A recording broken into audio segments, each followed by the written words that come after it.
We live in an age obsessed with measurement.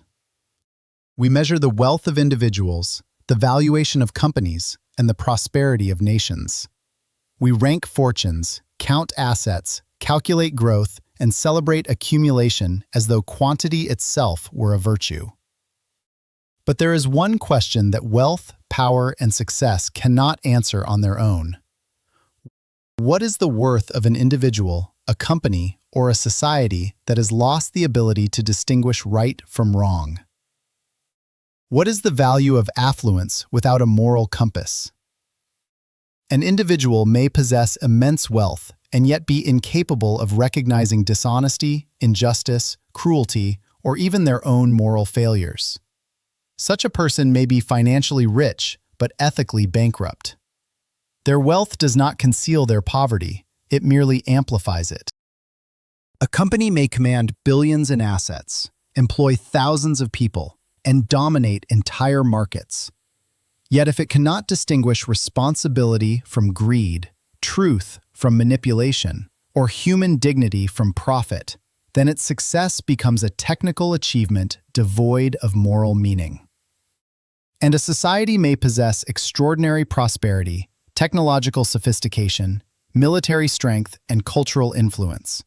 Yet if it loses the collective ability to recognize what is just, what is honorable, what is true, and what is good, then its affluence becomes not a sign of civilization, but a symptom of decay. For the ultimate test of an individual, an institution, or a civilization is not whether it makes mistakes. All human beings make mistakes. All institutions fail. All societies commit injustices. The true test is whether they possess the capacity to recognize their errors and the courage to correct them. A healthy individual possesses conscience. A healthy company possesses accountability. And a healthy society possesses criticism, dissent, debate, and moral reflection. These are not inconveniences. They are the self-correcting mechanisms that prevent ethical collapse. Without them, individuals become prisoners of their own ego. Without them, companies become prisoners of their own greed. Without them, societies become prisoners of their own myths. History offers a disturbing lesson. Civilizations rarely collapse because they become poor. They collapse because they become incapable of recognizing their own moral failures. The greatest danger is not corruption. The greatest danger is the inability to recognize corruption. The greatest danger is not injustice. It is the inability to recognize injustice. The greatest danger is not the loss of wealth. The greatest danger is the loss of the moral compass required to understand what wealth is for. When criticism becomes betrayal, when conscience becomes weakness, when truth becomes negotiable, and when self-correction becomes impossible, a society enters a state of moral blindness.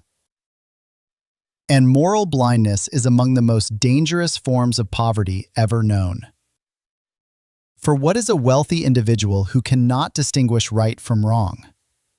What is a prosperous corporation that cannot distinguish service from exploitation?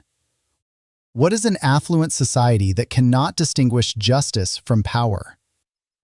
They may possess money, they may possess influence, they may possess technology, armies, institutions, and prestige, but they have lost something far more valuable. They have lost the ability to govern themselves ethically. And once a person, a company, or a civilization loses the capacity for moral self-correction, its wealth no longer represents success. It represents danger.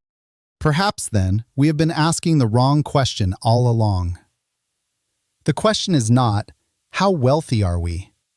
The question is, when we are wrong, do we still possess the moral compass, the humility, and the courage to admit it?